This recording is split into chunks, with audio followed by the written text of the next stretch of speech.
रूपाली, अब तुम भी नाश्ता कर लो, सुबह से कुछ नहीं खाया तुमने। आप भी ऑफिस पहुंचकर मुझे फोन कर देना। गौरव ऑफिस निकल जाता है और रूपाली अंदर आ जाती है। रूपाली की शादी इसी साल हुई थी। अभी उसकी शादी को 8 महीने हुए थे, पर उसकी सास केतकी का स्वभाव बहुत ही खड़ूस था।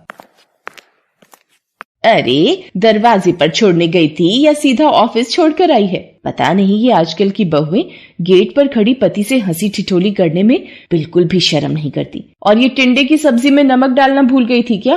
माँ जी, डॉक्टर ने आपको बीपी की वजह से कम नमक खाने के लिए बोला है, इसलिए आपकी सब्जी अलग निकाल ली थी। अरे, मुझे कुछ नहीं होने वाला इतनी जल्दी। एक काम कर, एक पेन और कॉपी लेकर आ जरा, तुझे कुछ लिखवाना है। अब लिखना शुरू कर। 101 मुट्ठी 11 मिठाई के डिब्बे, 2 थाली ड्राई फ्रूट, 2 टोकरे फलों के, 51 गिलास, 51 कटोरी, सबके कपड़े गहने, हाँ, चीनी, चावल से भरे भगोने या बाल्टी, और बाकी सभी रिश्तेदारों को देने के लिए लिफाफे भी।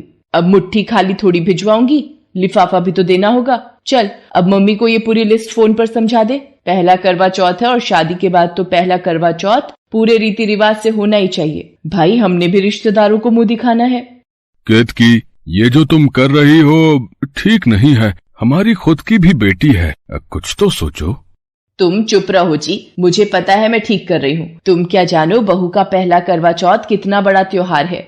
दीनदयाल को पता था केतकी अपने आगे किसी की नहीं चलने देती। रूपाली एक मध्यम वर्गीय परिवार की बेटी थी। उसके पिता एक शोरूम में नौकरी करते थे और भाई अभी 12वीं कक्षा में पढ़ रहा था। रूपाली को पता था उसके पिता पहले ही उसकी शादी के लिए कर्जा ले चुके हैं और अभी भाई के कॉलेज एडमिशन में भी उनके पैसे लगेंगे। उसे समझ नहीं आ रहा था कि वो क्या करे। शाम को जब गौरव ऑफिस से वापस आता है तो वो रूपाली को परेशान देखता है। क्या बात है रूपाली, तुम ठीक से खाना नहीं खा रही? और माँ और पिताजी आज कहाँ हैं? वो खाना नहीं खा रहे क्या? आज माँ और पिताजी अपने कमरे में ही खाना खा रहे हैं। वो रामायण सीरियल आ रहे हैं ना, तो वही देख रहे हैं। अच्छा, पर अब तो बताओ क्या बात है, तुम इतनी टेंशन में क्यों? गौरव के बार बार पूछने पर रूपाली उसे सारी बात बताती है। गौरव अपनी माँ केतकी के पास जाता है और उससे कहता है, माँ, इतना सब कुछ जरूरी तो नहीं। आपने इतनी लंबी लिस्ट बना दी है, पर आप जानती हो कि रूपाली के पापा के पास इतने पैसे नहीं है। देख गौरव, शादी के वक्त भी तूने मुझे चुप करवा दिया था, पर मुझे भी बिरादरी में अपनी इज्जत रखनी है। तू इस बीच में ना पड़े तो ही अच्छा है। अब एक बात बता, मेरे रिश्तेदार पूछेंगे कि पहले करवा चौथ में बहू के घर से क्या क्या आया है, तो क्या जवाब दूंगी? अभी तो मैंने लिस्ट को आधा कर दिया है। तू अब बीच में मत बोल। सुबह इन्हें भी चुप कराया। दोनों बाप बेटों को मैं ही गलत दिखती हूँ। और बहू, तुमने भी गौरव को मेरे खिलाफ भड़काने में कोई कसर नहीं छोड़ी। अब कम से कम मायके से करवा चौथ का सामान मंगाकर इस घर की इज्जत तो रख ही सकती हो, या करवा दोगी हमारी बेइज्जती? गौरव को पता था कि उसकी माँ केतकी नहीं मानने वाली। केतकी को रिश्तेदारों में दिखावा करने की आदत है। करवा चौथ को 3 दिन बाकी थे। उसी शाम केतकी और दीनदयाल की बेटी साधना, जिसकी शादी उसी शहर में 1 साल पहले हुई थी, वो रोती हुई आ जाती है।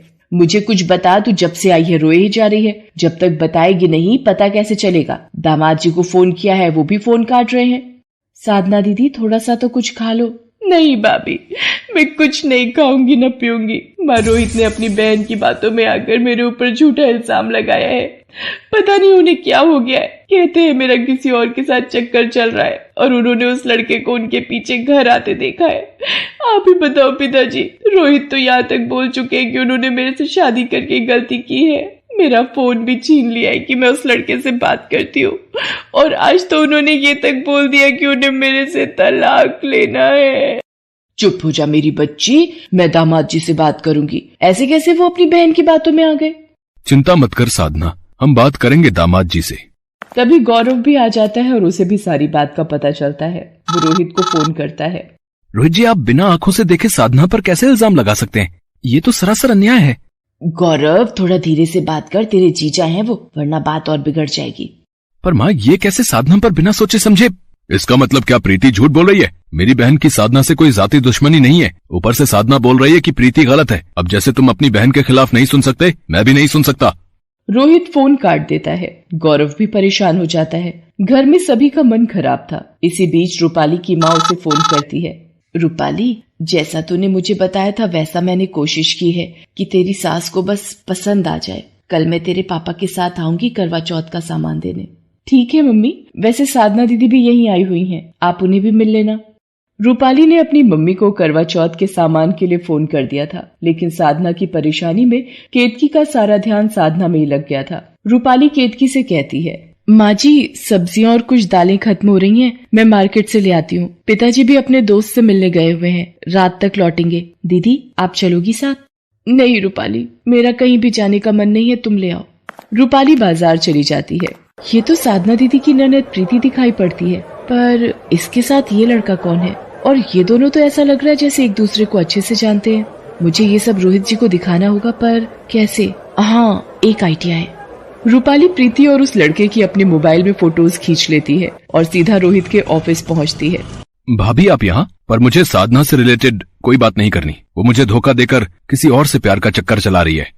रोहित जी, पति पत्नी का रिश्ता एक अटूट विश्वास में बंधा होता है। विवाह के वक्त इसी विश्वास की नींव पर पति पत्नी अपने रिश्ते का घरौंदा बनाते हैं। वैसा ही एक घरौंदा आपने और साधना ने बनाया है। इसे टूटने से सिर्फ आप ही बचा सकते हैं। विश्वासघात साधना ने किया है भाभी, मैंने तो हमेशा उसे प्यार किया है। रोहित जी, कभी कभी जो हमें दिखाया जाता है वो सच नहीं होता, ये मानना भी जरूरी है। अब ना जाने प्रीति ने ये झूठ दिखाने के लिए अपना कौन सा सच छुपाया है। ये देखिए रोहित जी, यही लड़का है ना जिसे उस दिन आपने अपने घर से बाहर आते देखा था। ये देखिए। रोहित जब प्रीति के साथ उस लड़के की फोटो देखता है तो उसे सारी बात समझ में आ जाती है और वो घर जाकर प्रीति से सारी सच्चाई उगलवाता है। प्रीति, तुमने अपने आप को बचाने के लिए अपनी भाभी को फंसाया, तो मुझे एक बार उस लड़के के बारे में बता देती, क्या मैं मना कर देता? अगर लड़का अच्छा है तो मैं खुद तुम्हारे लिए उससे बात करता। माँ बाबूजी के जाने के बाद तुम्हारी जिम्मेदारी संभालना मेरा फर्ज है, पर तुमने ये गलत किया। प्रीति, मैं तुम्हें कभी माफ नहीं करूंगा। भैया मुझे माफ कर दो, मैं डर गई थी कि कहीं आप वैभव को देखकर गुस्सा ना हो जाओ, इसीलिए उस वक्त मुझे जो ठीक लगा मैंने किया। मैंने साधना भाभी से भी माफी मांगी। भैया प्लीज मुझे उनके पास ले चलिए। रोहित साधना से माफी मांगता है और प्रीति भी अपनी गलती के लिए साधना से माफी मांगती है। साधना, आज अगर रूपाली भाभी ना होती तो शायद इस सच से पर्दा कभी नहीं उठता। उन्होंने ही मुझे आज इस सच के बारे में बताया। प्रीति ने जो भी बचपने में आकर गलती की है ये बहुत बड़ी है, फिर भी मैं चाहता हूँ कि तुम इसके लिए मुझे और प्रीति को माफ कर दो।